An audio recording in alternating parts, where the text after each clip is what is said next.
Vita ya imani kimajira ndilo somo ambalo Mungu ametupa kwenda nalo katika semina hii, ikiwa ni siku ya 4 au mfululizo wa siku 4 sasa kujifunza somo hili. Mungu akiwa na lengo la kutufundisha, kutuonyesha juu ya umuhimu wa imani katika majira tulio nayo na namna ya kuilinda ili iwe salama. Na kumbuka, tunapozungumza juu ya vita ya imani, hatuzungumzi juu ya kupigana vita kwa imani, bali tunazungumza juu ya kupiga vita inayowinda imani yako. Kupiga vita inayowinda imani yako. Alikotutoa Mungu ni mbali katika somo hili, na yako mambo mengi ambayo ametufundisha, na tumeendelea kuangalia kipengele kidogo cha somo hili kinachosema usikivu na imani. Usikivu na imani. Mungu ametuweka hapo kwa muda mrefu kidogo, na bado hajatutoa hapo juu ya usikivu na imani. Na jana tumezungumza juu ya jinsi ambavyo sikio linaweza kutekwa, kwa sababu njia mojawapo ya kupambana na imani ya mtu, adui anapambana na usikivu wa mtu. Anapopambana na usikivu wa mtu, anapambana na sikio lake la ndani. Tukaona jinsi ambavyo sikio la mtu la ndani linaweza kutekwa au linaweza kufungwa na likaelekezwa mahali pengine ambapo sio penyewe, kutaka kusababisha mtu kupokea neno lisilo sahihi na imani isiyo sahihi kujengeka ndani yake. Na tuliona mifano jana, jinsi ambavyo sikio la mtu linaweza kutekwa na kufungwa, na hatuwezi kurudi sana kule tulikotoka kwa sababu ya mahali tunapoelekea leo. Kumbuka ya kwamba usikivu ukivurugwa, imani imevurugwa. Kumbuka kwamba usikivu ukivurugwa, imani imevurugwa. Na ukumbuke pia, imani ikivurugwa, kesho ya mtu pia imevurugwa. Imani ikivurugwa, kesho ya mtu pia imevurugwa. Lakini na uhusiano wake binafsi na Mungu pia umevurugwa. Tuliona hili jana, nimeweka tu kurudia kama summary, usisahau mahali tunakoelekea. Tarudia tena. Usikivu ukivurugwa, imani inavurugwa. Na imani ikivurugwa, kesho ya mtu imevurugwa. Lakini pia uhusiano wake binafsi na Mungu pia unavurugwa. Tuliona hilo jana kwa kirefu wakati tunaanza pale mwanzoni. Leo kwenye kipengele hiki cha usikivu na imani, kipengele hiki cha usikivu na imani, andika kichwa kidogo tena kifuatacho: njia anazozitumia shetani. Njia anazozitumia shetani kufunga au kuteka sikio la mtu. Njia anazozitumia shetani kufunga au kuteka sikio la mtu ili kuvuruga usikivu wake. Njia anazozitumia shetani kufunga au kuteka sikio la mtu, kuvuruga usikivu wake. Na wale ambao tumefuatana na kulingana pia na nilichosema muda mfupi uliopita, utaelewa pia kuvuruga usikivu wake kuna kuvuruga imani yake. Wapenda Bwana asifiwe. Washindi, haleluya. Nataka tuangalie mbinu kadhaa Roho Mtakatifu ametuwekea hapa, na tutaenda nazo kama jinsi Mungu atakavyotupa neema. Mbinu ya kwanza, kwa kutuma neno la uharibifu.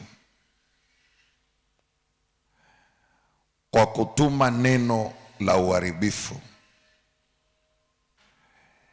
linalokinzana, kwa kutuma neno la uharibifu linalokinzana na neno sahihi. Kwa kutuma neno la uharibifu linalokinzana na neno sahihi lililojenga imani ndani ya mtu hapo kwanza. Linalokinzana na neno sahihi lililojenga imani ndani ya mtu hapo kwanza. Wapendwa, Bwana Yesu asifiwe. Maana yake linakuwepo neno lililojenga imani ndani ya mtu, neno lililo sahihi. Adui akitaka kuvuruga, kuteka sikio ili kuvuruga usikivu na kuvuruga imani, na yeye anatuma neno ambalo linakinzana na lile neno lililojenga imani ndani ya mtu hapo kwanza. Kwenye mabano andika habari mbaya. Kwenye mabano andika habari mbaya. Kanisa, Bwana Yesu asifiwe. Washindi, haleluya. Angalia kitabu cha Hesabu ule mlango wa 13, kusoma mstari wa 27 mpaka 33. Kitabu kile cha Hesabu mlango wa 13. Kwa watu ambao, wewe ambaye unatamani kufuatilia vizuri, utasoma mlango wa 13 na wa 14. Utaelewa vizuri na tutaelewa vizuri kile ambacho Mungu anasema hapa. Hesabu mlango wa 13 ni wakati ule mtumishi wa Mungu anawatuma wale wapelelezi 12 ili wakaipeleleze nchi. Na sote tunajua kati ya wale 12 waliotumwa, 2 kati yao ni Yoshua na Caleb. Walienda kwa ajili ya kuipeleleza ile nchi ya Kanaani. Wakaenda wakafanya upelelezi wao. Ni watu waliokuwa wanaaminika na Musa. Ni watu waliokuwa na uwezo, wana utashi, kwa sababu hawawezi wakatumwa watu wa kawaida tu kwenda kufanya upelelezi wa jambo kubwa kama hili. Kwa hiyo wakatumwa watu katika ile nchi kwenda kufanya upelelezi, walikuwa 12. Neno ambalo lilikuwa limeshajenga imani ndani ya wana wa Israeli hapo kwanza ni neno ya kwamba ninawatoa katika utumwa, ninawapeleka katika nchi yenye maziwa na asali, yaani Kanaani. Kwa hiyo wakati wanatembea kuelekea Kanaani, wana imani ya kufika Kanaani, na wana neno ambalo limeweka imani ndani yao, limejenga imani kwamba Mungu atatufikisha, Mungu atatuingiza katika ile nchi, Mungu atatufanikisha njia yetu, hatuna mashaka naye. Kwa hiyo ndani yao walikuwa wana imani. Kwa lugha nyingine, walikuwa wana neno tayari ambalo limejenga imani yao hapo kwanza. Sasa adui anataka kuvuruga usikivu wao ili avuruge imani yao. Angalia sasa wale wapelelezi 10 waliporudi. Ule mstari wa 27 anasema, wakawaambia wakasema, tulifika katika nchi uliyotutuma, hakika yake ni nchi yenye wingi wa maziwa na asali. na haya ndiyo matunda yake. Lakini watu wanaokaa katika nchi ile ni hodari, na miji yao ina maboma, nayo ni nchi, nayo ni makubwa sana. Na pamoja na hayo tuliwaona wana wa Anaki huko. Amaleki anakaa katika nchi ya Negebu, na Mhiti na Myebusi na Mwamori wanakaa katika milima, na Mkaanani anakaa karibu na bahari na kando ya ukingo wa Yordan. Kalebu akawauliza watu mbele ya Musa akasema, na tupande Mara tukatamalaki, maana twaweza kushinda bila shaka. Huyu ni Kalebu anazungumza. Angalia mstari wa 31. Bali wale watu waliopanda pamoja naye wakasema, hatuwezi. Hebu sema hatuwezi. Wakasema, hatuwezi kupanda tukapigane na watu hawa, kwa maana wana nguvu kuliko sisi. Wakawaletea wana wa Israeli habari mbaya ya ile nchi walioipeleleza. Wakasema, ile nchi tuliyopita kati yake ili kuipeleleza ni nchi inayokula watu, inayowala watu wanaokaa, na watu wote walituona ndani yake, tuliowaona ndani yake ni watu warefu mno. Kisha huko tuliwaona Wanefili, wana wa Anaki, waliotoka kwa hao Wanefili, tukajiona nafsi zetu kama mapanzi, na ndivyo walivyotuona sisi. Nani aliwaambia? Wapenda Bwana asifiwe. Mwangalie jirani yako, mwambie habari mbaya. Biblia inasema hivi, wakawaletea wana wa Israeli habari mbaya ya ile nchi. Usifikiri ukiletewa habari mbaya za mtu hana njema, anazo. Hakuna mtu hapa duniani ambaye hana habari njema na habari mbaya. Tatizo inategemea ni ipi imepewa uzito ukaaminishwa. Ukiangalia Biblia inachozungumza hapa, wale wapelelezi 10 walitumiwa na shetani kuwaletea wana wa Israeli habari mbaya ya ile nchi, na wakawaambia hatuwezi kupanda, hatuwezi, kwa sababu hatutaweza kwenda kupigana na wale watu. Ni watu warefu, ni Wanefili. Tumejiona kama mapanzi, na tuna hakika walituona hivyo hivyo. Wakajaribu kuwaaminisha wana wa Israeli juu ya ubaya na kutokuwezekana na kushindikana na ugumu wa kwenda kumiliki na kuitawala ile nchi. Na walipowaletea ile habari, ukisoma mlango wa 14 pale mwanzoni, utaona wakianza kulalamika, wakiwaambia Musa, tulikuambia nini? Tulishakwambia usitutoe pale Misri. Ni afadhali kubaki kwenye masufuria kuliko kuja kufia jangwani. Tulikuambia. Biblia inayosoma inasema wakaanza kutaka kuchagua kuhani atakayewarudisha Misri. Ndipo utaona Biblia inasema Yoshua na Caleb wakararua mavazi yao, halafu wakasimama wakaongea.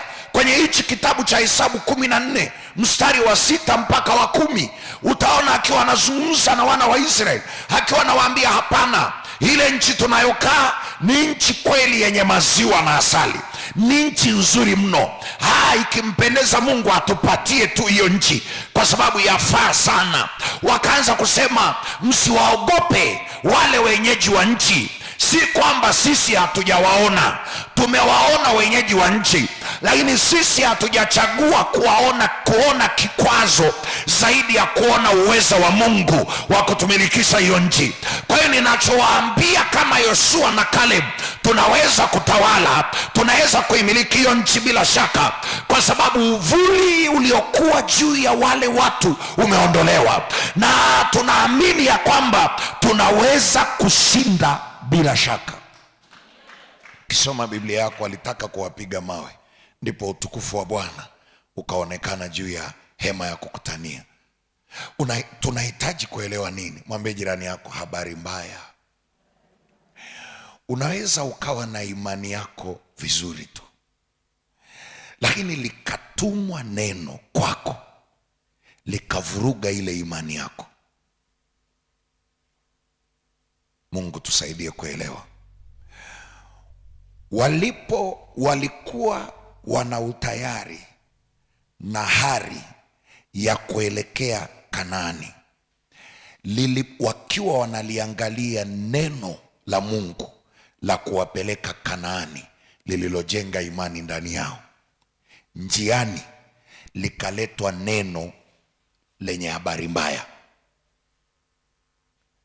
na lenyewe wakalipokea. Kwa nini walilipokea? Linakinzana na lile neno lililojenga imani ndani. Na walipolipokea, wako tayari kurudi Misri. Wameshaanza kufanya mipango, ikaanzishwa movement pale ya kurudi Misri. Wanaharakati wakainuka pale haraka, wakawarudisha watu Misri. Angalia jirani yako, mwambie walikuwepo tangu zamani.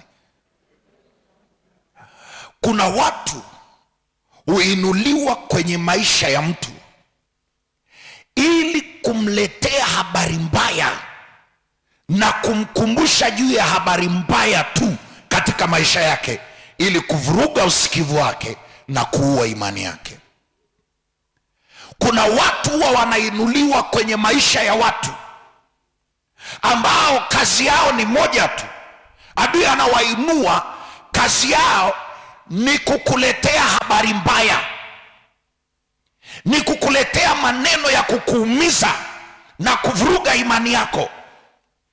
Kuna watu ambao ni watu ambao wanatembea na taarifa yako tu iliyo mbaya, hawatembeagi na taarifa yako njema.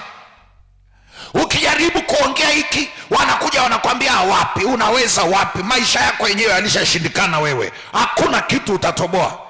Unajifanya umeokoka bangi, umeacha lini? Unajifanya umeokoka pombe, umeacha lini? Pombe ilikuacha lini? Wewe ambaye ni chupa kabisa ya bia, wewe uache. Watakukumbusha juu ya habari mbaya. Wako watu wanainuliwa kwenye maisha ya watu, wanatupa maneno ambayo hayo maneno yakija kwenye moyo wako yanakinzana na lile neno lililojenga imani yako. Ghafla kunaingia mashaka ndani yako, unaanza kudoubt, hivi kweli? Lakini kweli, kwani hujawahi kuona mtu anakuja anakwambia umeomba kweli, unaimba, unamtumikia Mungu, mbona maisha yako ni magumu bado? Unaweza ukajigeukia ukasema lakini kweli. Mwangalie jirani yako, mwambie usifanye mchezo na neno. Ila Mwalimu Kombanila naima, lakini kweli najua, lakini sina maisha mkuu, ila naomba na nimefunga. Alafu anakuambia mimi sifungi, unioni kanisani, cheki paki gari yangu pale na maisha yangu. We gari yako iko wapi? Mwangalie jirani yako. Kuna watu wanatumwaga Bwana, wanaongea neno linakupiga huko ndani. Unajifanya umeokoka, cheki mtoto wako, umeshindwa mtoto wako, alafu unasema umeokoka. Mbona mtoto wako amekushinda? Usiletee ulokole wa ajabu ajabu, ni unafiki. Unisikilize, linapiga. Mwambie jirani yako, linapiga huko ndani. Na unaweza usijue kama lile neno limekupiga. Ghafla kidogo nguvu yako ya maombi inapotea.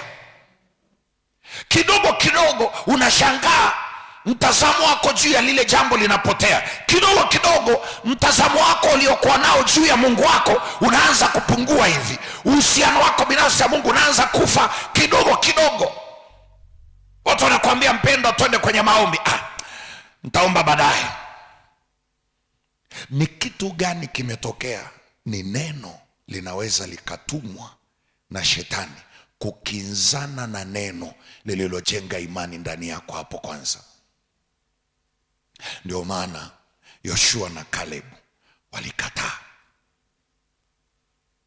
Na maombi yangu leo na maombi yetu leo hapa kwenye madhabahu hii ni yale maombi ya Yoshua na Caleb.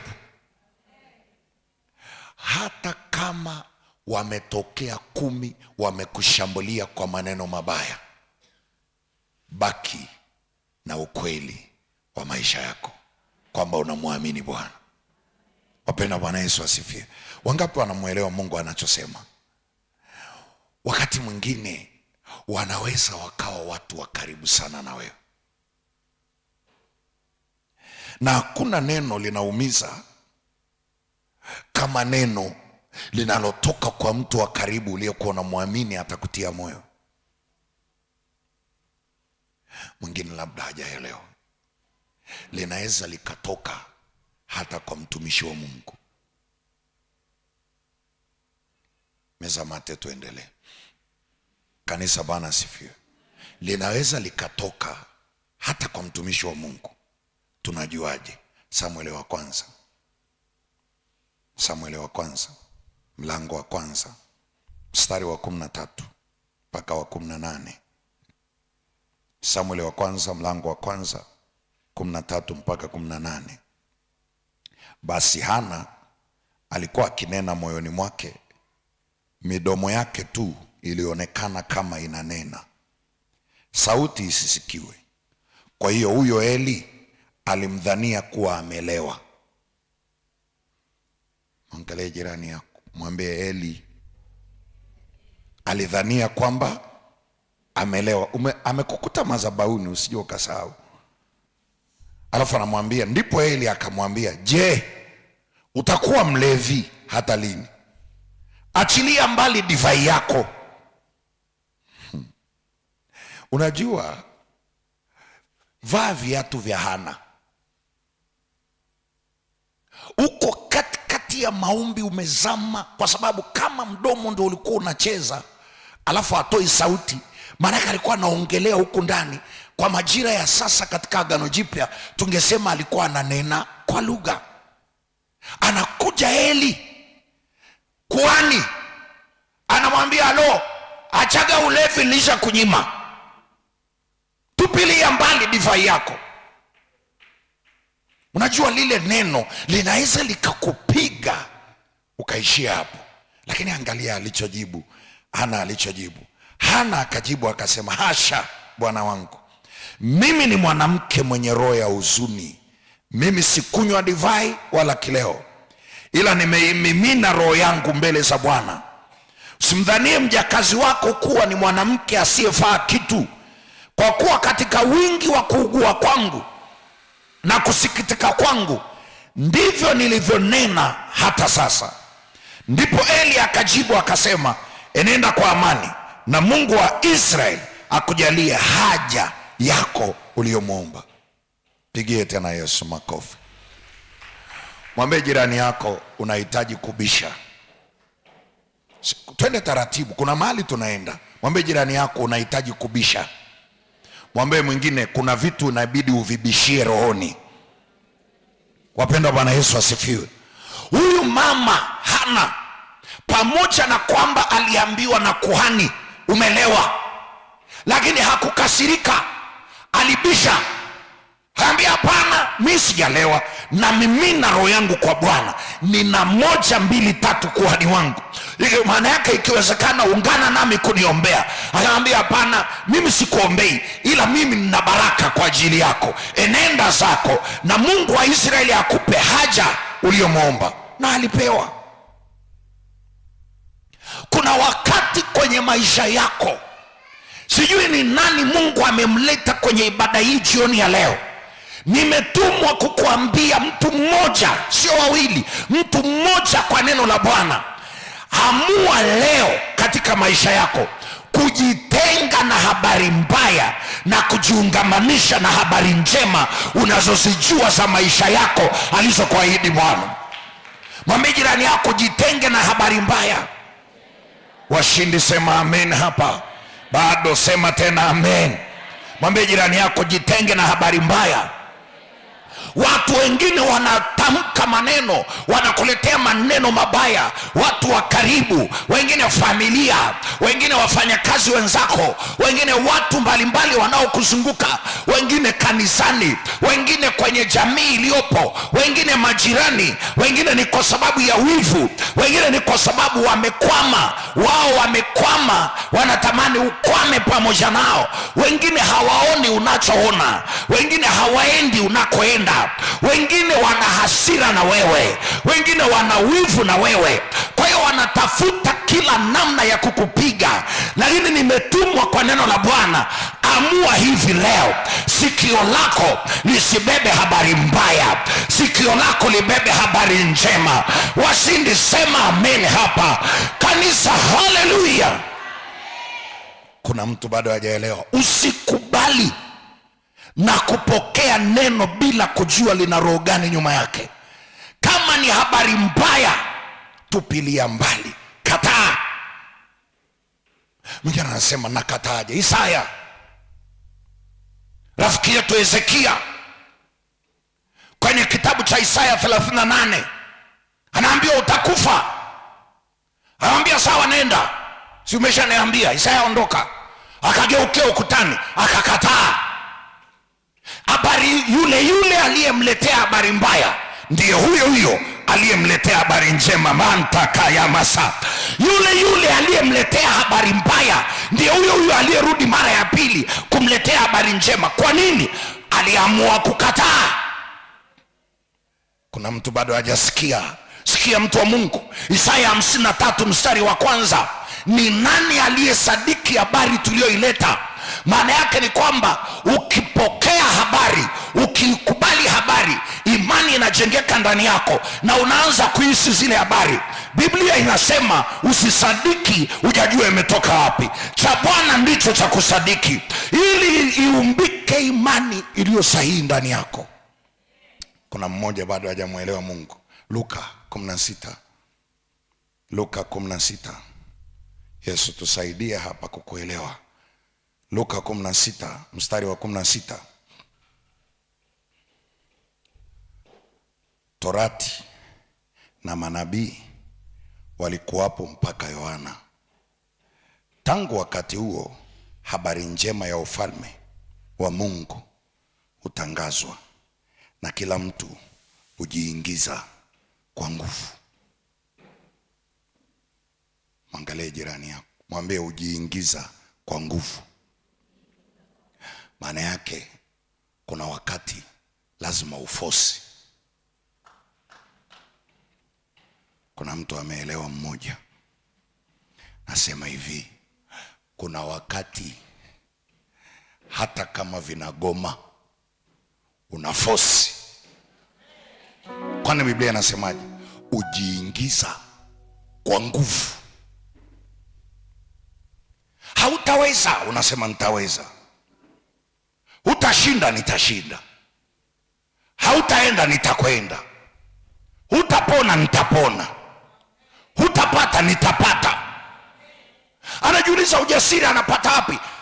Utamwambia ninaye Bwana Mungu anipae nguvu za kupata. Anakuambia wewe, mbona unasema huwezi kupungukiwa? Kwa sababu Bwana ndiye mchungaji wangu. Anakuuliza vipi, mbona unasema hutakufa? Unatujua vizuri, sitakufa bali nitaishi ili niasimulie matendo makuu ya Bwana. Anakuuliza vipi, unasema hautachoka njiani? Unamwambia ndiyo, maana wamngojao Bwana watapata nguvu mpya, wataenda kwa miguu wala hawatachoka, watapaa juu kwa mbawa kama tai. Atakwambia inawezekanaje una ujasiri namna hii ya kwamba unasema hili jambo na lile litawezekana? Utamwambia si kwa uweza wala si kwa nguvu, bali ni kwa roho wa Bwana, na kwa sababu hiyo nayaweza mambo yote katika yeye anitiaye nguvu. Ndugu yangu, tumesha kuangusha, tumekumaliza. Tuone sasa kama utaenda mahali. Hapo watakaponiangusha ndipo nitakaposema kuna kuinuka tena. Kwa nini? Kwa sababu unakataa habari mbaya. Jiingize kwa nguvu. Kuna watu kinachotusumbua ni habari tulizobeba. Mimi nimekataa, sio kama wao wamekataa. Mimi nimesema no. Hata kama wanaijua habari yako mbaya ya miaka kadhaa iliyopita, wewe unajua habari zako za sasa. Nami ninatamka kwenye hii madhabahu, yule aliyesambaza habari yako mbaya ndiye huyo atakayesambaza habari yako njema. Na nakusihi Mungu aishi huyo mtu. Mungu nakuomba awe na vocha, awe na bando, kwa sababu waliosambaza kwamba hataolewa ndio hao watakaokuja kukuchangia kwenye harusi yako. Nataka nikueleze, wale ambao wanasema ya kwamba hawa kwao wapata kuwepo na watoto, meza yao itazunguka na watoto wakiwa wanaona. Wale ambao wanasema hii familia itabaki kuwa maskini, wana nafasi nzuri lakini hawana hela, hawana maisha. Natamka kwenye hii madhabahu ya Upendo Geita, andika hii uikumbuke ya kwamba yule aliyesambaza hizo habari, watakapowaona kwenye mjengo wenu wa kueleweka na magari ya kueleweka na maisha ya kueleweka, hawatangaze. Pigie Bwana makofi ya kueleweka hapa kanisa. Haleluya. Mwambie jirani yako hao. Mwambie mwingine hao. Ninakutamkia kwa neno la Bwana, hao watakutamkia habari njema, watazitangaza na watazitupa, watazirusha kila mahali kusema tumemwona Mungu wao. Ni kwa nini tuna huo ujasiri? Tunajiingiza kwa nguvu kwenye habari njema. Wako wapi washindi wanaomwelewa Bwana? Pigie Bwana Yesu makofi mengi. Ukielewa vizuri jambo hili, utajifunza kwenye maisha yako kuchagua ni nini unasikia. Hata kama ni habari inayokuhusu wewe, inawezekana ni ya kweli, lakini ulishatengeneza na Mungu wako. Kwa nini analileta saa hii? Analileta kwa sababu gani? Ni kwa sababu anajua ya kwamba akilileta sasa litakuvurugia imani yako, usiendelee mbele. Na kuna watu zimeshikiliwa dhambi zao za zamani, na watu wanatembea nazo. Huyu alikuwa mtu wa ovyo kabisa, ameokoka lini? Wewe sio Yesu. Huyu alikuwa sio mtu, huyu mtu Bwana tunamfahamu. Haiwezekani. Hata Paulo walimkataaga, anasema Bwana hatuwezi kukuamini. Wewe ulikuwa umebeba panga juzi hapa. Nataka nikwambie, naamini katika Mungu kumbadilisha mtu. Mungu anaweza akamfinyanga mtu ukashangaa. Na ndio maana usijaribu kumdharau mtu katika dhambi yake. Usimdharau, kwa sababu dhambi yake ina dawa pale msalabani. Na kama dhambi ina dawa, siku atapata hicho kidonge atakipata saa ambayo wengine wote hamjui, na anaweza akakipata kimya. Akitembea huko nje mnamuona mlevi, kumbe akitembea ndani mbingu zinamuona mtu wa tofauti. Ngeuke jirani yako, mwambie kataa habari mbaya. Kuna watu maneno yamekuvuruga. Kuna watu maneno yametupwa juu yako, juu ya familia, juu ya mume wako, juu ya mtoto wako, juu ya kazi yako, yamekukatisha tamaa. Kwa nini? Yamekinzana na neno lililokuwa limejenga imani ndani yako. Leo chagua kukaa upande wa habari njema, usikae upande wa habari mbaya. Unajua huyu tulimfukuza kazi hapa kwa sababu 1, 2, 3. Kama watatembea nayo wao, wewe usitembee nayo. Wakikutana na wewe unaendelea kufanya kazi zako kama kawaida, wanajiuliza ujasiri anapata wapi? Kuna ndugu mmoja nilikutana naye, alifanya jambo fulani likamletea shida, likamharibia.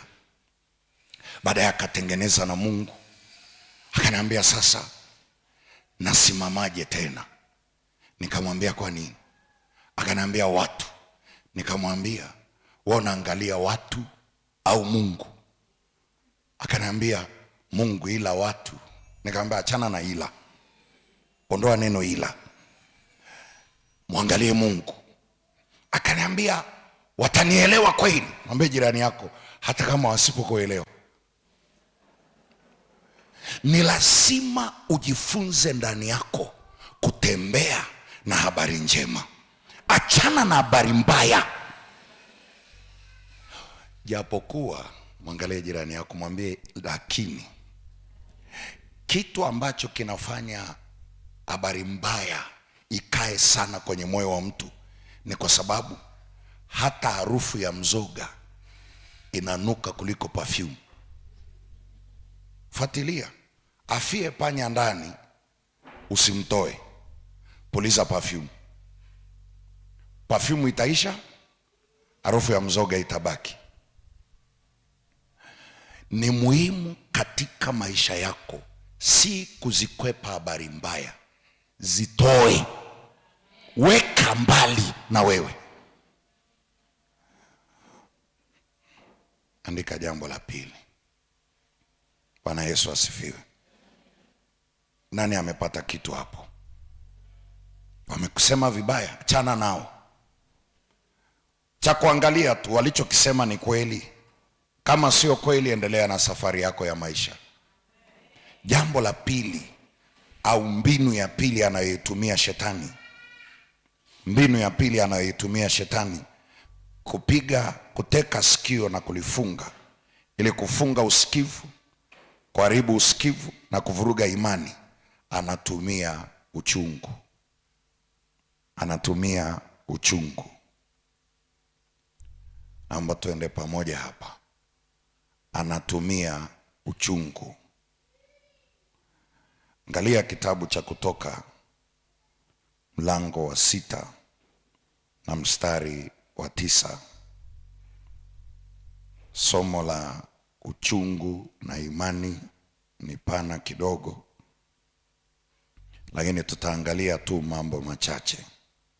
Kutoka mlango wa 6 mstari wa 9. Musa akawaambia wana wa Israeli maneno haya. Maneno yapi? Juu ya Mungu alichosema kuwatoa kule Misri kuwapeleka Kanaani.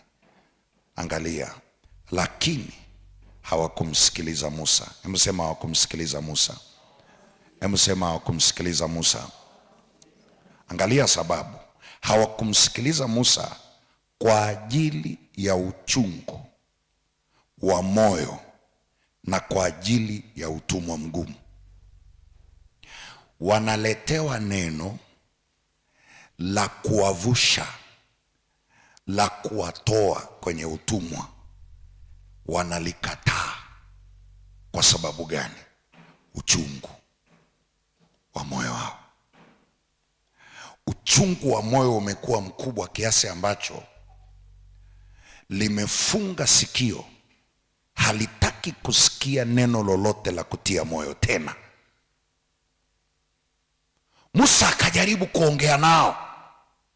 Biblia inayosoma inasema hawakumsikiliza, walikataa. Uchungu umfanya mtu akatae neno la msaada linalotumwa kwa ajili yake. Andika, uchungu umfanya mtu alikatae neno la msaada. Uchungu umfanya mtu alikatae neno la msaada lililotumwa kwa ajili yake kumtoa. Uchungu umfanya mtu alikatae neno la msaada lililotumwa kwa ajili yake kumtoa alipokwama na kumpeleka Kanaani yake. Tumesoma hii Kutoka 6:9.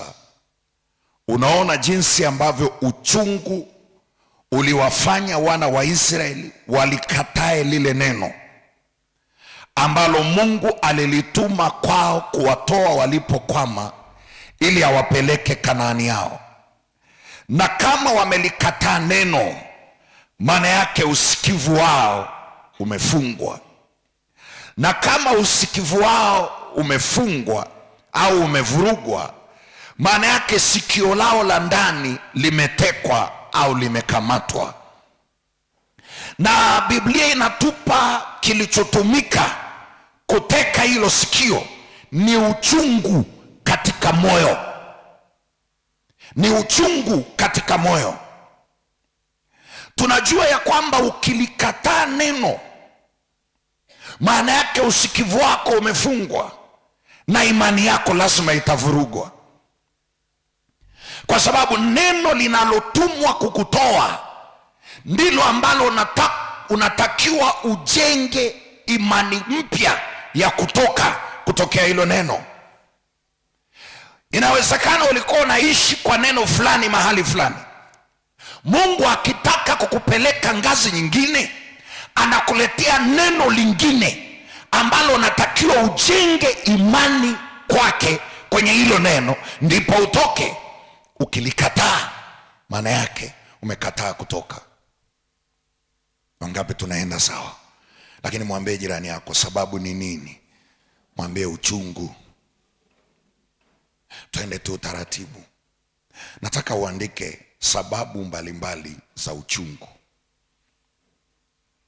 Sababu mbalimbali za uchungu. Sababu mbalimbali za uchungu. Sababu ya kwanza, sababu mbalimbali za uchungu. Sababu ya kwanza, kutokusamehe na kuachilia. Kutokusamehe na kuachilia. Sijasema kutokusamehe na kusahau. Kanisa, Bwana asifiwe. Mwangalie jirani yako, mwambie kuachilia. Hajasema kusahau. Kuna vitu kusahau sio rahisi. Wapenda, Bwana asifiwe.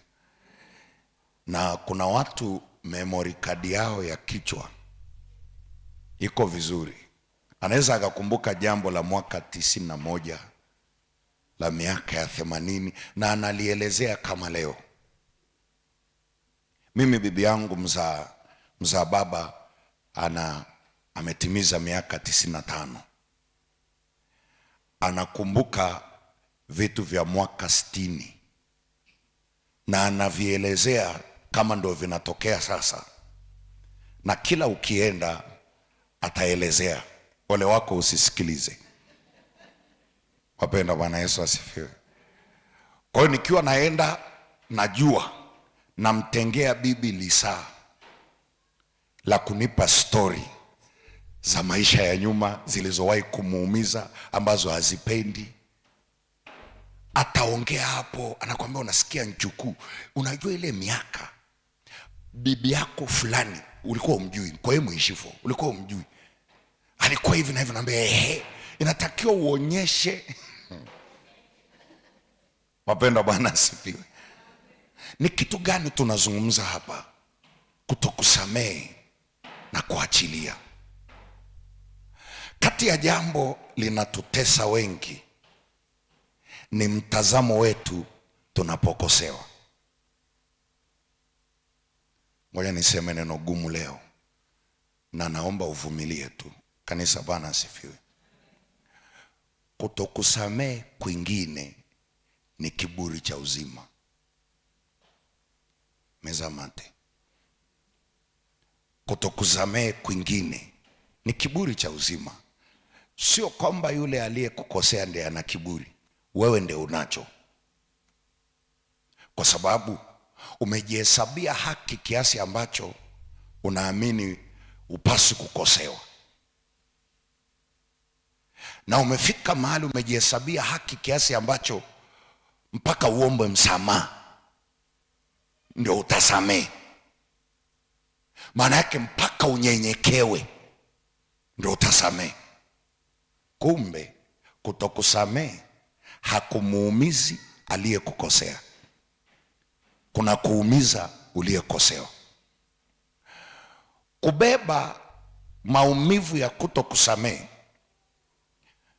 kwa sababu ya mtu aliyekukosea ni sawa na kunywa sumu wewe ukitamani afe jirani yako. Ni kitu hakiwezekani. Na bahati mbaya waliotukosea ni wachache sana wanaelewaga. Wengi kwanza ni fyatu, yani akili zao, neema ya Mungu yatosha. Mwangalie jirani yako, yani kuna watu wamefyatuka, yani akili zao zimefyatuka. Wanakukosea alafu kesho atakuja anaongea na we kama akufanya jambo jana. Yani kuna watu dunia hii, tumsifu Yesu Kristo kanisa. Kanisa tumsifu Yesu Kristo. Yani kuna watu, yani anaweza akakukosea akaja kesho mkavu na anakuambia kwa hiyo ile issue vipi. Yani unatamani umchukue, unamwambia huyu ndugu hivi haelewi alichofanya jana. Sasa ukutane na ambaye akikukosea anakugeuzia kibao. Kuna wataalamu wa kugeuza mambo, yani unajikuta wewe ndio unakosa live, yani mpaka wewe unasema kwa kweli hapa mimi. Mwangalie jirani yako, mwambie kukosewa, utakosewa tu kwenye hii dunia. Usijaribu kujikuta kwenye moyo wako na kiburi cha uzima, hawapaswi kunikosea, wanapaswa kwenda vile ninavyotaka. No. Hata Yesu hawaendi anavyotaka. Sembuse wewe mwanadamu kama mimi, atakukosea tu, atakusema, wakati mwingine atakukosea makusudi. Kuna watu wanakoseaga mtu makusudi, na wanaweza wakakukosea makusudi na bado wakafanya makusudi kukuumiza zaidi. Akili yako lazima iwe na matunda, kujua hapa ni lazima nilinde moyo wangu.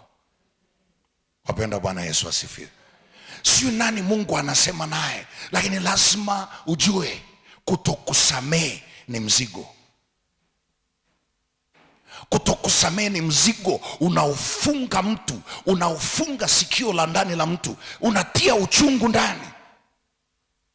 Kutokusamehe kunazaa kisasi. Kisasi kikikua kunazaa mauti. Mauti inaweza isiwe ni mauti kwamba unaenda kumuua mtu, lakini ikawa ni mauti ya vitu kwenye maisha yako.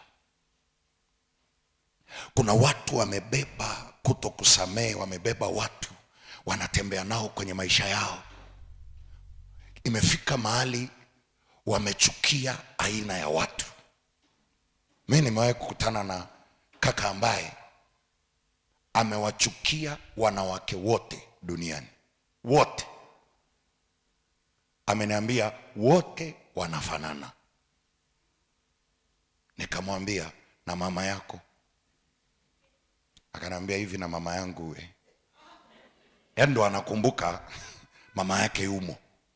Akaniambia mama yangu ana shida ila wanawake. Nikamwambia mama yako ni mwanamke, weka vizuri. Akaniambia unajua bwana, we mtumishi unanichanganya tu, lakini hawa watu siopendi hata kuwaona. Na kweli anawatreat wanawake very rough. Nikamwambia una shida gani? Akaniambia niliingia kwenye mahusiano, nikajua kuisha habari, alishapigwa kibuti hapa. Niliingia kwenye mahusiano, nikampenda yule dada, nikamaliza chuo kabla yake, akasoma miaka mitatu mbele, maana alikuwa anasoma miaka 4. Mwaka uliofuata baba yake akafariki, hali yao ya kimaisha ikawa mbaya. Nikamsomesha miaka iliyobaki, nikaanza kushika kichwa. Ukasomesha mkuu? Akaniambia nikamsomesha. Nikamwambia ulisomesha mkuu? Akaniambia ndio. Na nilimpa hela, nikahakikisha nimempangishia Kwa hiyo yani ile miaka mitatu ni kama nilikuwa nafanya kazi kwa ajili yake, tukiwa tunaandaa future. Naomba usimcheke, naomba basi msicheke wana wa Mungu. Kanisa, Bwana asifiwe. Jamani, walikuwa wanaandaa future. Nikamwambia future ikakufuture. Akanambia nashangaa siku ya graduation yake, na kijana watu amealikwa, ameandaa na zawadi, na yeye kaenda pale, kashangaa kuna familia yuko pale na kijana ana pete mkononi. Naam, anamvalisha. Asante Yesu. Alikuwa na kaka yake mwenye hekima. Kaka yake akaanza kuusoma mchezo mapema, akaona hapa mdogo wangu atakuja kuanguka, akamchukua akamwambia tuondoke. Si mpenzi wangu ana graduate. Akamwambia dogo, tuondoke, wafa. Akamchukua. Baadaye zikatumwa video mpaka Instagram, wapi, jamaa akakutana nazo. Akamfuata kaka, akamwambia hili ndio ulionifukuzia pale? Akamwambia ndio. Bora umelinitoa bro, ningekuwa polisi, ningekuwa gerezani saa hii. Sasa uniambie, akabeba kile kitu. Siku nakutana naye ana miaka 41, na kile kitu kilimpata akiwa na miaka 27. 41 toa 27 unapata ngapi? Ni miaka 14. 14 years amebeba uchungu. Umefunga sikio lake, umefunga macho yake, haoni mwanamke wa kuoa kabisa. Usicheze na uchungu. Umemfumba kabisa, haoni kitu. Tukaanza kuzungumza pale, tukaomba, akajifunza, tukamsomea Marko, ambayo naomba uiandike. Tukamsomea Marko 11:25 na 26. Marko 11:25 na 26. Ukiwa na neno juu ya mtu, samehe. Sio samea neni, samehe. Wewe achilia. Tukazungumza naye, akasamehe. Ghafla macho yake yakafunguka. Kuna rafiki yake, walikuwa marafiki wa karibu, kumbe alikuwa anampenda hata ajui. Unajua ukiwa na uchungu unapenda uelewi umependa, yani uelewi. Hebu tupungeane wana wa Mungu. Yani kitu kinakuja ujui umefurahi au umekasirika, yani uelewi. Mtu akiongea kitu unaona chote ni kibaya. Aliposamee, leo ameoa. Ndugu ameoa bwana, wana watoto 2 saa hii, anaitwa baba mwenye nyumba. Lakini nini kilikuwa kimemfunga? Uchungu wa moyo. Kwa sababu gani? Kutokusamehe na kuachilia. Wito Mungu alionituma jioni ya leo, kama umebeba mtu hujamsamehe, msamehe, mwachilie. Sio kwa sababu amekuomba msamaha, moyo wako ni wa muhimu, kwa sababu ya imani yako inajengeka ndani yake. Sababu ya pili ya uchungu, kupitia mambo magumu kwenye maisha. Kupitia mambo magumu kwenye maisha na kutembea na maumivu yake. Na kutembea na maumivu yake. Kupitia mambo magumu kwenye maisha na kutembea na maumivu yake. Kwenye mabano andika jana mbaya. Kwenye mabano andika jana mbaya. Hakuna mtu aliyeko hapa ambaye kwenye maisha yake hana jana iliyo mbaya. Hakuna. Kila mtu aliyeko hapa kuna kitu ambacho kingewezekana kisiwepo kwenye historia ya maisha yake, angefuta huo ukurasa. Yani kama ni historia inaandikwa, yani huo ukurasa angeuchana usiwepo. Kila mtu ana jana yake mbaya. Kuna watu wamepitia maisha magumu, wamepitia hali ya kukataliwa, hali ya kukandamizwa, hali ya kuumizwa. Inawezekana kuanzia ngazi ya familia, kazini, kwenye maisha, kwenye ndoa, shule, kwenye biashara. Amepitia hali ngumu sana kwenye maisha yake, na ametembea na hayo maumivu, hayaachilii. Ni hatari sana kwako, na ni hatari sana kwa imani yako, na ni hatari sana kwa usikivu wako.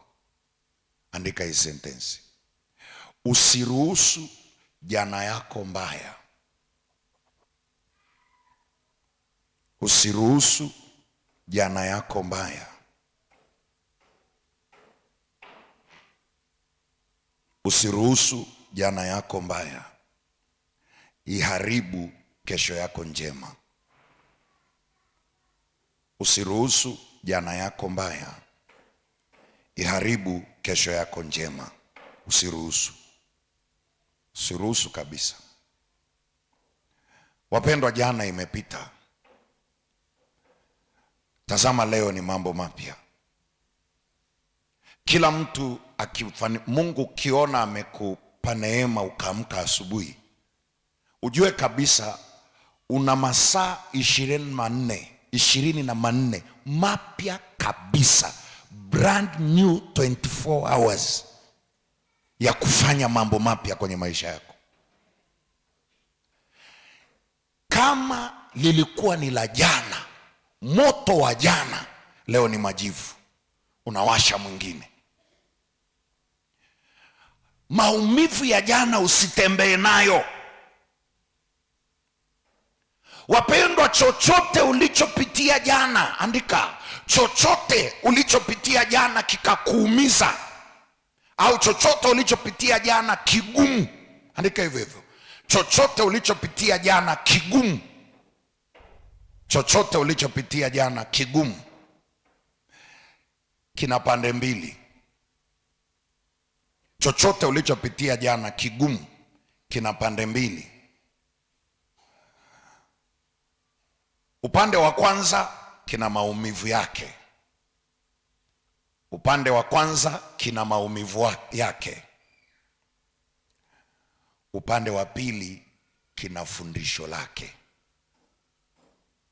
Chochote ulichopitia jana kigumu kwenye maisha yako kina pande mbili. Upande wa kwanza kina maumivu yake, hilo hatuwezi kupinga, kina maumivu. Lakini upande wa pili kina fundisho lake. Sasa chagua kubeba fundisho, achana na maumivu. Andika hiyo sentensi: chagua. Jiambie nafsi yako, napaswa kuchagua kubeba fundisho na sio maumivu yake. Ukibeba fundisho ni ngazi ya kupandia kwenye mlima fulani kesho yako. Ukibeba maumivu ni anguko lako kwenye njia yako ya kesho. Amua kubeba fundisho kama ngazi yako ya kupandia. Na ndio maana huwa tunasema kupotea sio saa ya kurudi, ni saa ya kwenda. Kuna mtu hajaelewa hapo. Mtu apoteagi mara mbili, kutapeliwa ni mara moja tu. Wewe ukatapeliwa mara mbili, utapeli huo huo. Kwa nini? Utapeli wa kwanza ulikuumiza, cha pili ulikufundisha. Uliamua kuachana na maumivu, ukabeba fundisho. Kwa hiyo mtu akikupigia, mimi ni afisa kutoka Vodacom, alafu anakupigia na Airtel, unamwambia nipigie kwanza na Voda. Mimi kuna mmoja alinipigia, nikamwambia, aliniandikia message akaniambia call inauma, nina tonsils, kwa hiyo siwezi kuongea. Nikamwambia ukipona call nipigie. Washinde, haleluya. Mwangalie jirani yako, mwambie kutapeliwa sio mara mbili, Ni kitu gani Mungu anazungumza na mtu mmoja hapa? Usitembee na maumivu yako ya jana, tembea na ulichojifunza jana. Kama kuna mtu alikutapeli jana, tembea na ulichojifunza. Kama kuna mtu ulimwamini mtu akakusaliti, tembea na ulichojifunza. Usitembee na maumivu ya kuumia jana. Unisikilize, niongee na mtu mmoja hapa. Kama hata ulipata msiba, usitembee na maumivu ya msiba mpaka leo. Maliza msiba ndani yako, tembea na ulichojifunza katika maisha yako, kwa sababu ulichojifunza ndicho kitakachokupa kukaa na Bwana vizuri kwenye maisha yako. Washindi sema amen. Kati ya jambo gumu sana kwenye maisha ya mwanadamu ni msiba. Hakuna mtu anazoeaga msiba kwenye maisha yake. Hata kama unanena kwa lugha kuliko Petro, msiba ni msiba. Lakini maliza msiba. Lazima ukubali kumaliza msiba ndani yako. Usipomaliza msiba ndani, maana yake unamwonyesha Mungu kwamba ulikuwa unamtegemea aliyeondoka kuliko Mungu. Unamwonyesha Mungu ya kwamba aliyeondoka alikuwa wa thamani sana kuliko Mungu. Sasa hicho ni kitu kibaya sana kwa Mungu. Ni lazima umalize msiba ndani yako. Unamalizaje? Mshukuru Mungu kwa ajili ya maisha yaliyoondoka. Mwambie Mungu asante. Miaka yake tuliyokaa naye tumeona 1, 2, 3, 4. Hakika wewe ni mwaminifu. Ufike mahali useme lile neno alilolisema kwenye Waebrania aliposema ya kwamba kuna watu ambao dunia haikupaswa kuwa nao, lakini tulipewa. Kwa nini unafanya namna hiyo? Unahakikisha unaumaliza ndani yako. Kwa nini? Usipoumaliza, ujue kabisa ni anguko lako njiani kesho. Kwa nini? Utakuwa unamuuliza Mungu maswali na utasahau kama lazima mtu afe ili aende mbinguni. Mbona mnanitazama hivyo sasa? Mwingine hajamuelewa Mungu. Nilikutana na ushuhuda mmoja. Mama mmoja alifiwa na mume wake. Jamani, ni ushuhuda, si mna amani? Akaenda, baada ya kuzika, kuna tracksuit ya mume wake akawa anaivaa kila usiku akilala, na ilikuwa imeshafika karibia mwaka wa 10, na kila akivaa lazima mume wake aje usiku, wataongea. Kwa hiyo anaamini ni sawa. Soma Biblia yako. Hakuna ushirika kati ya walio hai na waliokufa. Soma Biblia yako. Usiseme babu yangu alinitokea. Mwambie jirani yako, kemea hicho kitu. Kwa nini Roho Mtakatifu asikutoke? Yaani unajiwaje na babu? Amefuata nini? Mimi nikishazika namwambiaga Mungu, naambia ndugu, tumeachana salama, pumzika, tutakutana ile siku kama tukienda njia moja, maana sijui ulimalizaje. Kwa hiyo naenda. Unaweza ukafikiri ni kitu kibaya, kiko kiroho kabisa. Ni Biblia imesema asirudirudi nyuma kukufuata. Akirudirudi nyuma kukufuata, kuna kitu hakiko sawa. Kuna namna ulijiconnect pale, si sawa.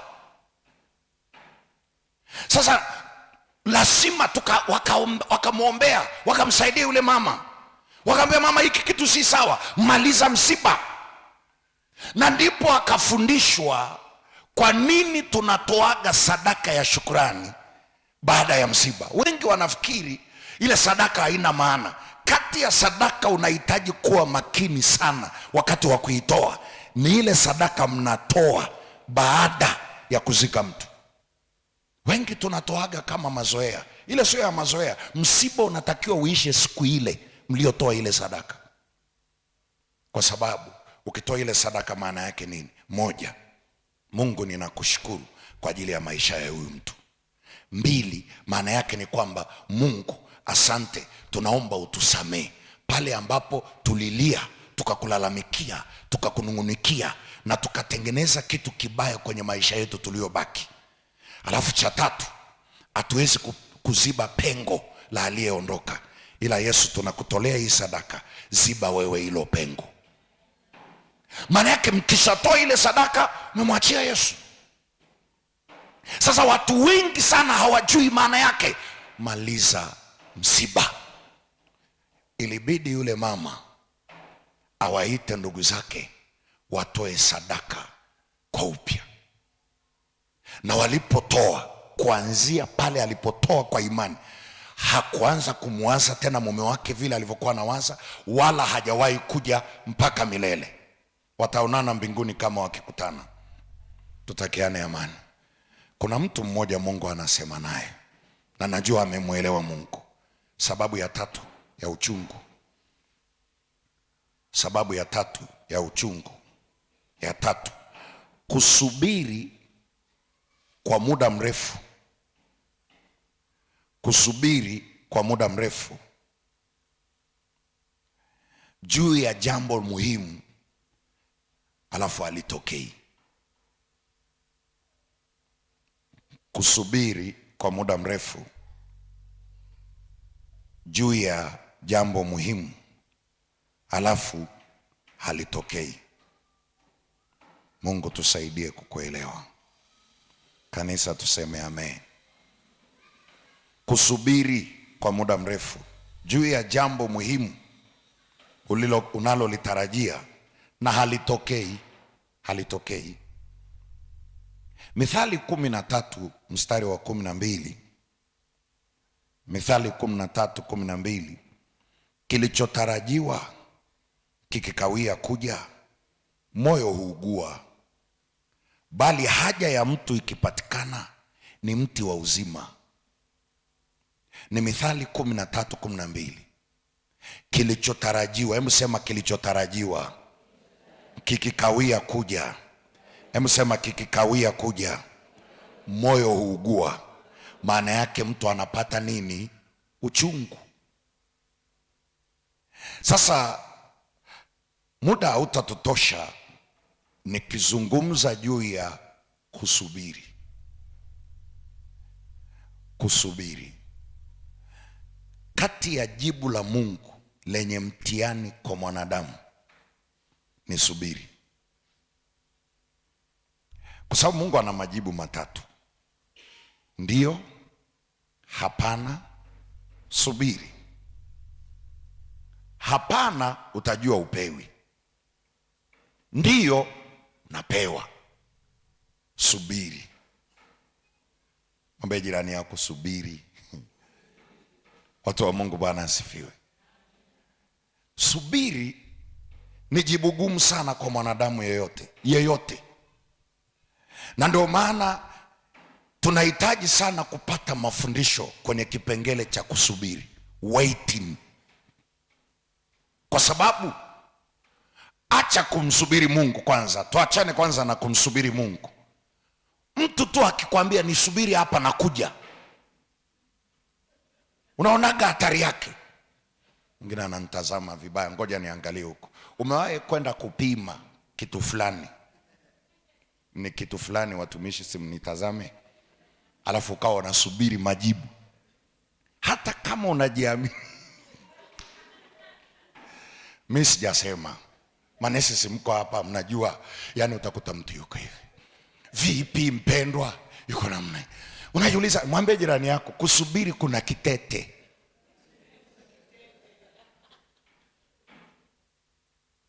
Ngoja nitoe mfano huu alafu nitaeleza tu kidogo. Roho Mtakatifu ananiruhusu nieleze tu kidogo. Ngapi wanatamani kusikia hata kidogo tu juu ya kusubiri?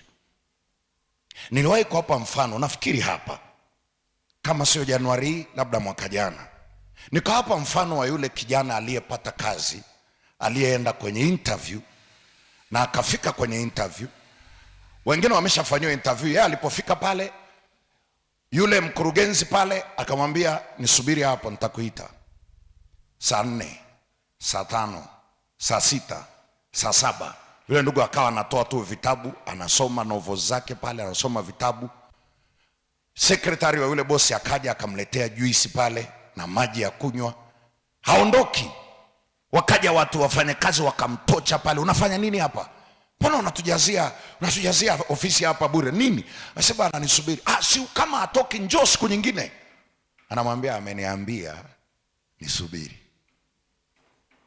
Wafanyakazi wote wakaondoka, akabaki peke yake. Ilikuwa saa 11 na madakika, ndio mkurugenzi anatoka, akamkuta pale, akamwambia wao, hongera sana, umepata kazi. Akamwambia interview, akamwambia ndio hiyo hapo ya kusubiri.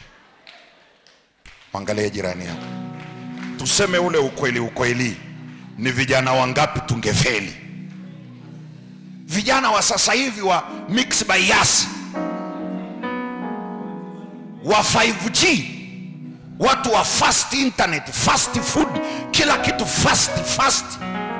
Ni mambo ya fast internet, fast track. Unakutana na fast food, mabaga, manini. Nenda mbali shetani. Unafikiri tutasubiri? Anaondoka. Usinipotezee muda wangu na mambo ya kufanya. Alafu cheki mambo ya kufanya, anaenda kulala.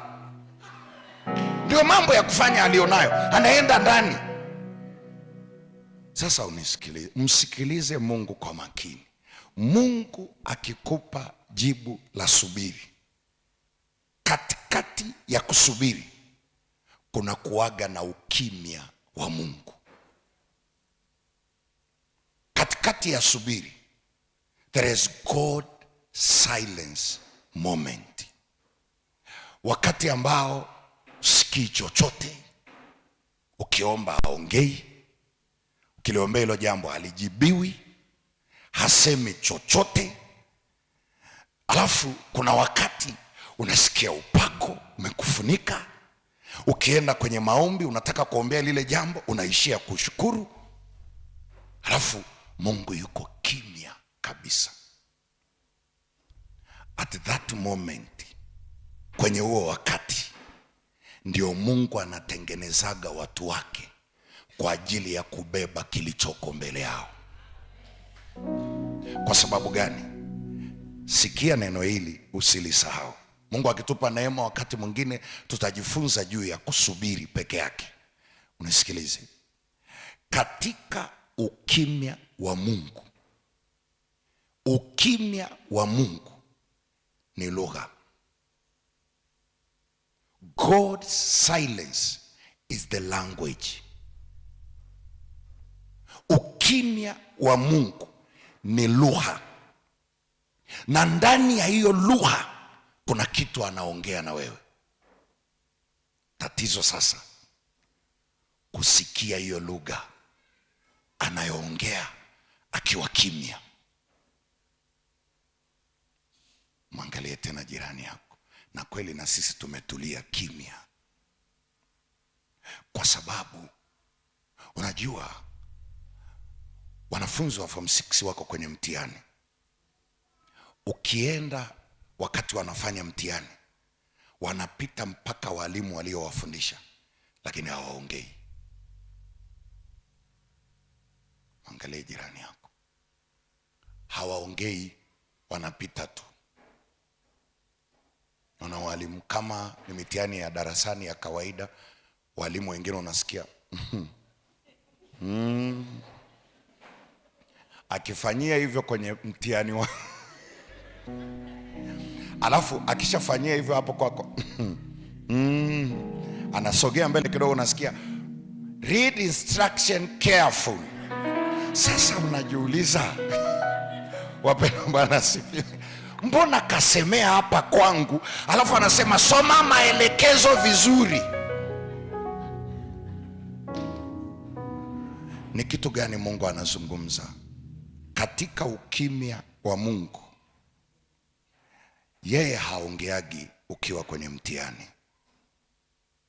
Ukiwa kwenye mtihani, Mungu haongeagi, ananyamaza. Tunajuaje? Eloi Eloi lama sabaktan, Mungu wangu, Mungu wangu, mbona umeniacha? It was silent moment pale msalabani, kwa sababu Mungu alijua nikiongea na Yesu nitamhurumia. Aliangalia mbali, na Yesu akajua Baba amekaa mbali. Mungu Mungu wangu, mbona umeniacha? Katika nyakati kama hizo lazima ujue ndani yako kuna msuli Mungu anautengeneza ndani yako. Kuna kitu Mungu anakisuka huku ndani. Katika huo ukimya, ukiweza kutoka na kuendelea kusema Yesu ni Bwana, ninalitukuza jina lake, hakuna kama wewe, wewe ni mwaminifu. Kadri unavyoweza kuendelea kutoka, unashukuru, unamwabudu, unamtukuza. Kama ni mtumishi wa Bwana, unaendelea kumtumikia, huko amenyamaza, unaendelea kumtumikia huko amenyamaza. Uwe na uhakika, baada ya muda atasema mwanangu sasa amekuwa, na kwa sababu amekuwa, ninaweza nikambariki sasa, ninaweza nikamuinua. Ninakuombea usifeli huo mtihani. Sema amen. Wanaopitia na waliowahi kupita hapo, mnanielewa kitu ninachosema. Unaweza ukaombea jambo and you are in very dark moment, uko kwenye wakati mweusi.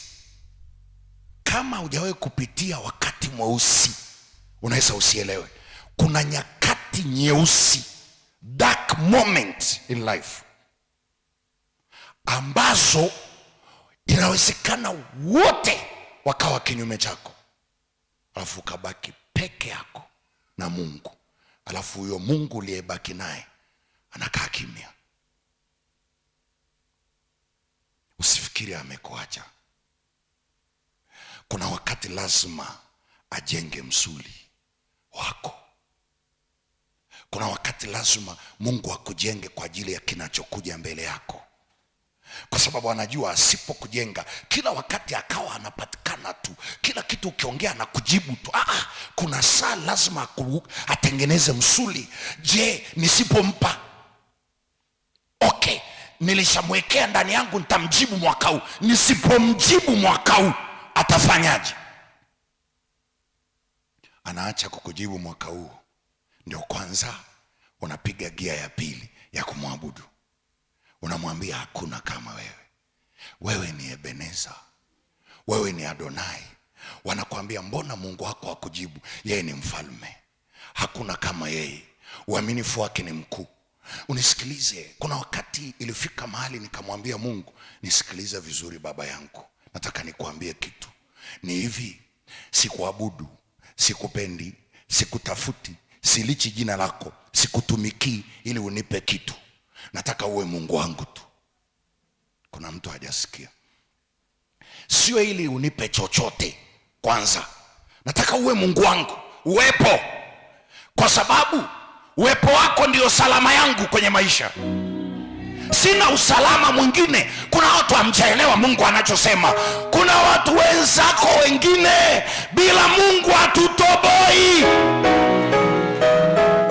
Kuna watu wengine mnanitazama hapa, hauna mtu wa karibu anayeweza kukushika mkono, hauna mtu anayeweza kukuelewa, hauna watu wanaweza kukusapoti, hakuna watu unaweza kuwaelezea wakakuelewa.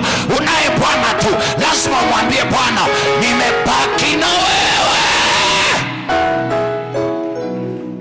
Jifunze kwenye maisha yako kumwambia Mungu, no, sikupendi, silichi jina lako, sikutafuti, siombi, sikuabudu, sikusifu, wala siziimbi sifa zako, wala kukutumikia ili unipe kitu. Ukiweza kutaka kunipa kitu sawa, lakini mimi nataka na kutaka wewe. I need you. Ni kwa nini unamwambia Mungu kitu cha namna hiyo? Ukimpata yeye, umepata kila kitu. Rama kasandaya. Sijui nani Mungu anasema naye. Usimkatie Mungu tamaa. Usimkatie Mungu tamaa. Akikukatia wewe tamaa, hautaenda mahali. Usimkatie Mungu tamaa. Kwa nini unafikiri kwa sababu ya jambo hilo ambalo hajakutendea, kwa nini unafikiri Mungu amekuacha? Kweli kwa sababu ya kitu hicho tu ambacho hajafanya.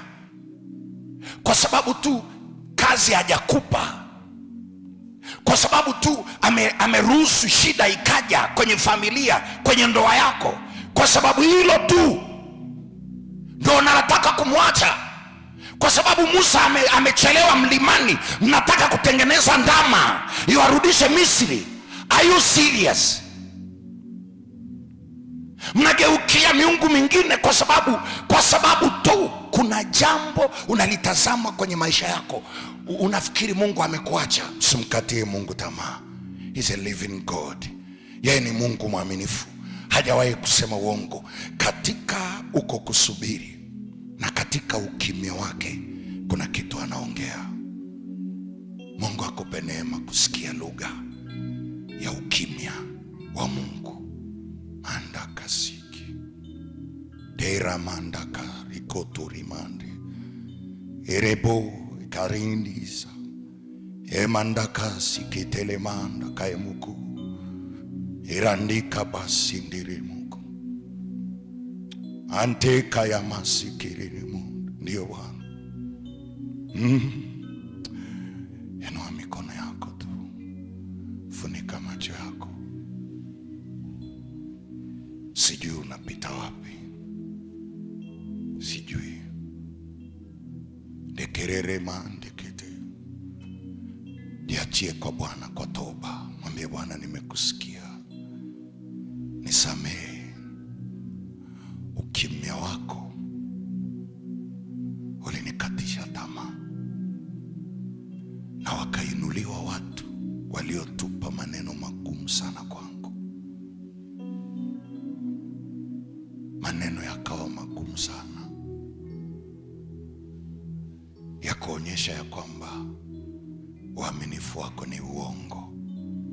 Nimejua leo, nisamehe. Forgive me. Samehe Bwana, rehemu Bwana. Ikarindika ndikitiririba kusondoro mundi kikikikikikiki.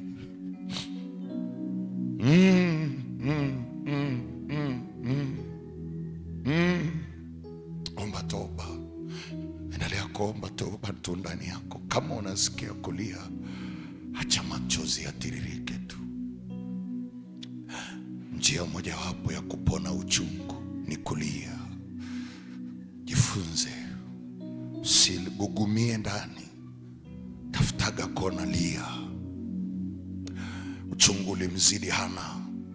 Alifanya mambo manne. Aliomba, alitafuta mtu wa kumweleza, akampata Eli. Ramandekete ramakaya masiki. Biblia inasema akalia sana, akalia sana, akatoa na sadaka. Ropoko ketaramasi kiriri indika irintela ekesea makatala intisa paimandoka paloboko reka pakayandaka sikikikikiki rila rabandere sakaya mandikiti. Wewe unairarua, unayeweza kushona tena. Wewe unayeruhusu limpate, unayeweza kujua njia ya kumtoa. Mikatira ilikandera opolobosa kera masanda ikalamanteka ekapandara esopoko erandakasike repaka rondo koselana ketera ndiri sakainde katalama. Wewe sio mtu useme uongo. Wewe sio mwanadamu ujute. Ukisema utalifikiliza. Nafsi yangu muhimidi Bwana. Nafsi yangu usichoke. Usiiname ndani yangu. Utakuja ujulikane mbele ya uso wa Mungu aliye afya yako. Nafsi yangu, usisahau fadhili za Bwana. Mendela sikiti baikandakaba. Uwepo wako ndio salama ya.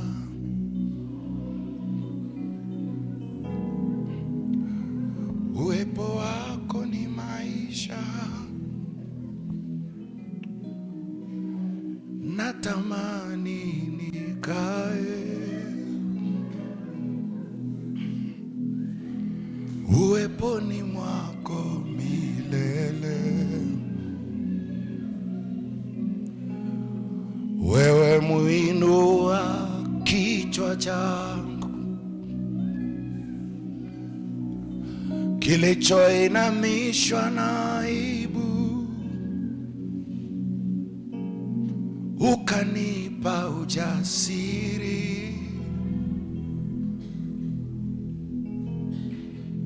nilisifu jina lako. Endekera manda, uwepo wako ndio salama yangu. Karandiriri, uwepo wako ni maisha.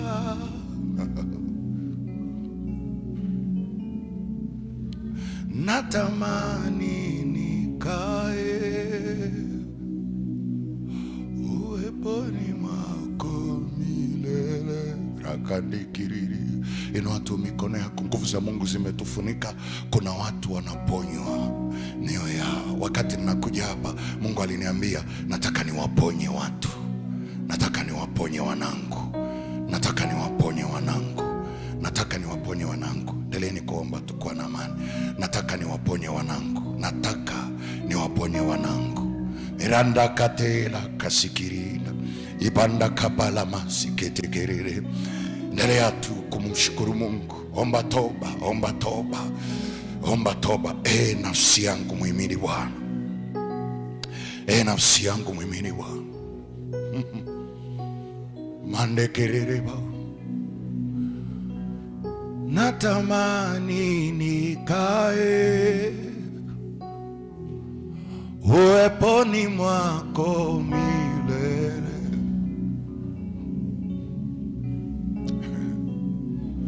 Wewe muinua kichwa changu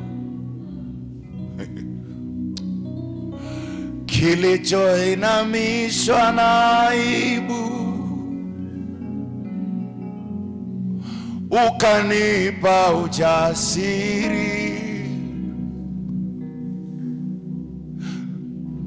nilitukuze jina lako. Inua mikono yako, endelea tu. Kuna mtu unasikia machozi, acha yatiririke tu, acha yatiririke tu. Ujui kitu kinachofanyika ndani yako hapa. Yakirinda ramas remanda kataramande kekekeke.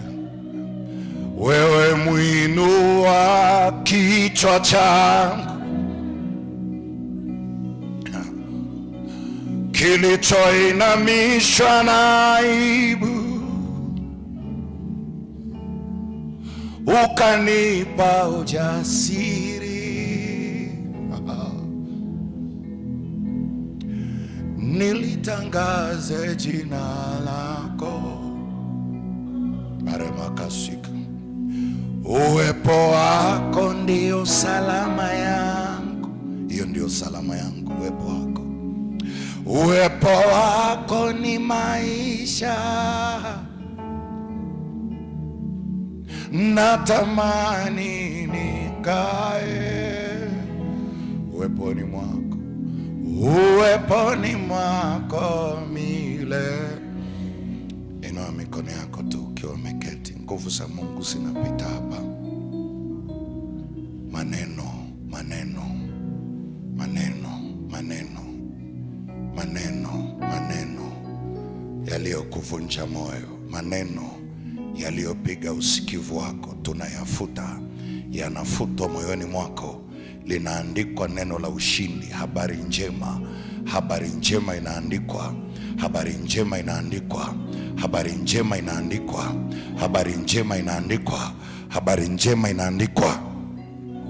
Inafutwa habari mbaya. Nguvu za Mungu zinawashukia watu hapa, nguvu za Mungu zinawashukia watu hapa. Habari njema zinaandikwa, habari habari mbaya zinafutwa, zilizotoka kwenye vinywa vya adui, vinywa vilivyotekwa na shetani kukuvunja moyo, kukuharibia utume na huduma ndani yako, kuharibu juu ya kesho yako, kuvuruga juu ya imani yako.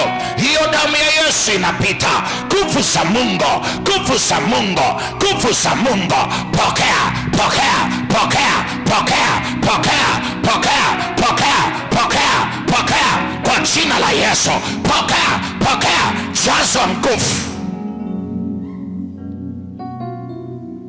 Weka mkono wako kwenye moyo. Kuna mtu uchungu umemkamata na amekuwa ni mtu wa hasira za haraka sana.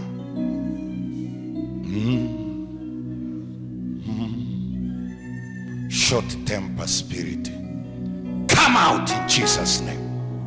Toka, mwachie. Toka, mwachie. Roho ya uchungu, toka, achia maisha yake. Toka kwenye hili tumbo, toka kwenye moyo wake. Fire on you. Toka kwenye ukoo lake. Wewe uliyekaa kwenye koo lake, toka, mwachie. Fire. Wewe unayemzuia asimsikie Mungu, wewe uliyeshika sikio na uchungu, toka, achia. Fire on you. Fire on you. Fire on you.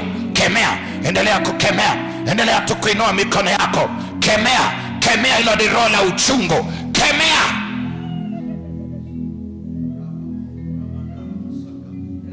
Kemea, kemea kwa jina la Yesu, kwa jina la Yesu. Kila uchungu ndani yako, kila uchungu ndani yako, damu ya Yesu ipite hapo, damu ya Yesu ipite hapo, iondoe huo uchungu kwa jina la Yesu, kwa jina la Yesu. Kila roho ya uchungu ndani yako, kila maroho yaliyokaa hapo kwenye moyo wako, kila maroho yaliyokaa hapo kwenye moyo wako, toka kwa jina la Yesu, toka kwa jina la Yesu.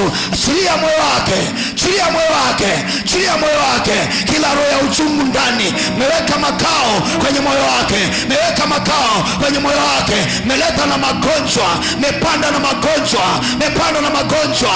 Toka kwa jina la Yesu, toka kwa jina la Yesu.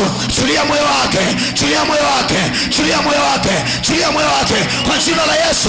Toka ndani yake, toka ndani yake, toka ndani yake, toka ndani yake, toka ndani yake, toka ndani yake, toka ndani yake. Chilia moyo wake, chilia moyo wake, chilia moyo wake, chilia moyo wake. Kila pando, kila pando, kila pando, toka, toka. Kila pando linangolewa, kila pando limeng'olewa. Pando la mauti ndani yake, pando la mauti ndani yake. Toka, toka, toka. Kila pando la ugonjwa, kila pando la ugonjwa, kila pando la ugonjwa lokaa kwenye moyo, lokaa ndani yake, lokaa ndani yake.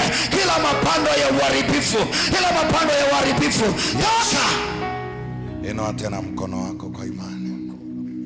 Bwana Yesu, asante mno kwa ajili ya watoto wako. Ulisema kabisa kwamba utaponya. Msaidie mtoto wako aweze kusamehe. Jambo hili si jepesi kuliachilia. Nimemwombea msaada wako. Sio jepesi kuachilia.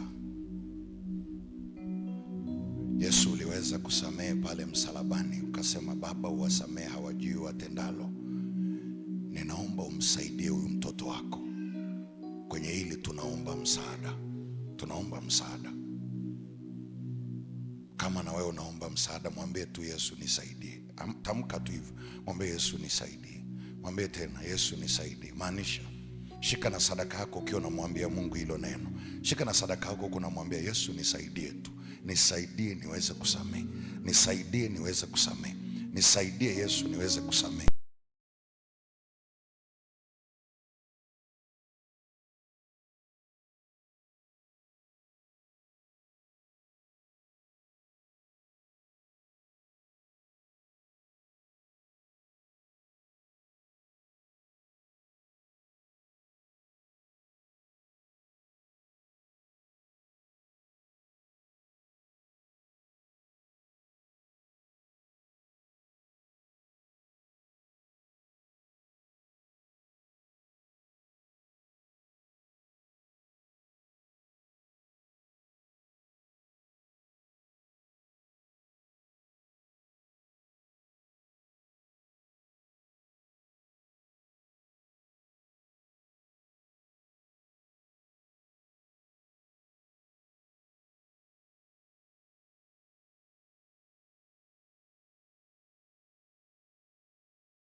kutoka mbinguni.